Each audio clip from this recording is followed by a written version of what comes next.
For this overview of traditional Native American music, we'll be putting together a scrapbook of memories on a bulletin board.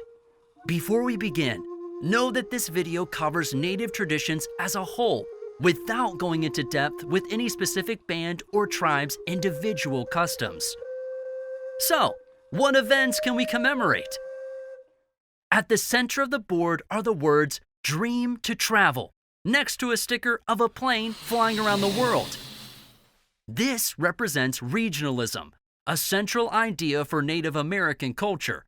This means that musical trends can be understood usually by linking groups through geography. For example, musical practices in the Southwest of the United States have similar features that distinguish them from practices in the Great Lakes region. There are some events tied to specific tribes, but these musical and artistic trends usually go beyond only one group.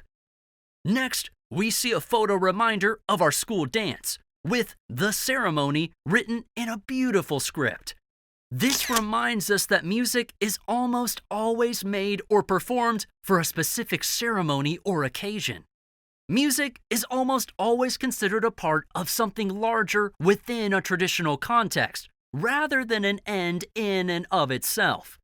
Such complex relationships demonstrate how intertwined cultural expressions can be, with music, dance, clothing, and speech all tied together in one event.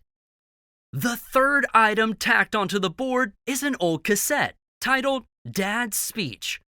This represents the use of vocables, which are sung sounds that are not text or lyrics, but are meaningful to those who hear them. Here's an example of how this sounds.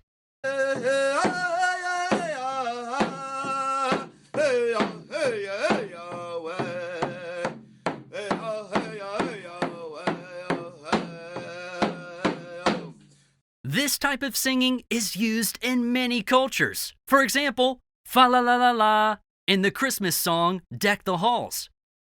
As a result of this style of singing, many Native American songs do not have a direct translation. We label this as "Dad's Speech" because the men are often the ones who perform the sung part of the ceremonies.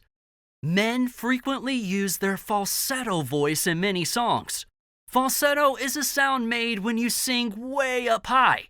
Moving between the chest voice and the head voice puts the pitches in two very different ranges, changing the texture of the song.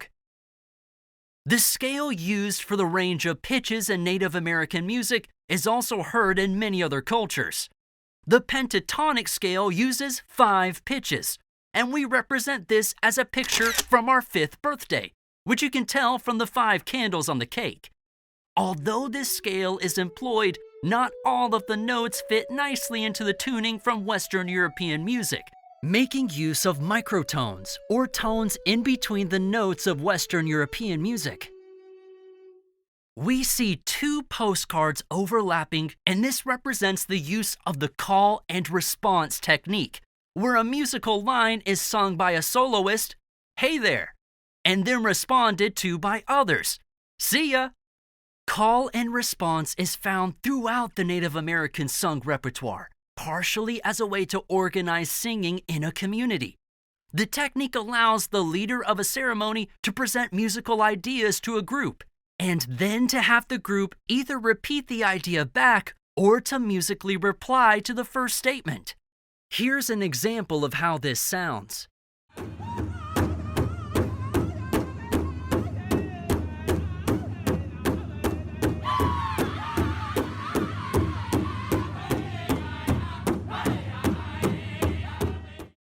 Ostinato pulses are pulses that repeat throughout the music. We show this as an EKG printout from a workout, where the heartbeat of the person matches the heartbeat of the music. The rhythmic ostinato sometimes happens with the use of a drum, including the drum circle, where many people, usually men, play the instrument together. Also, repetition of musical events is one of the most striking features of this music, and it can be used for a variety of purposes, often matching the need of the music to the event taking place in the community. Outside of the drum, Native American traditions contain few instruments in their music. We include a limited sticker here to remind us that there was a limited range of instruments that accompanied the vocal and percussive traditions heard across North America. The few instruments that do survive include rattles and bells, with flutes used in some areas. But the focus of Native music was almost always vocal, and it remains that way throughout the many regions across the continent. Thank you for helping us go through our memories.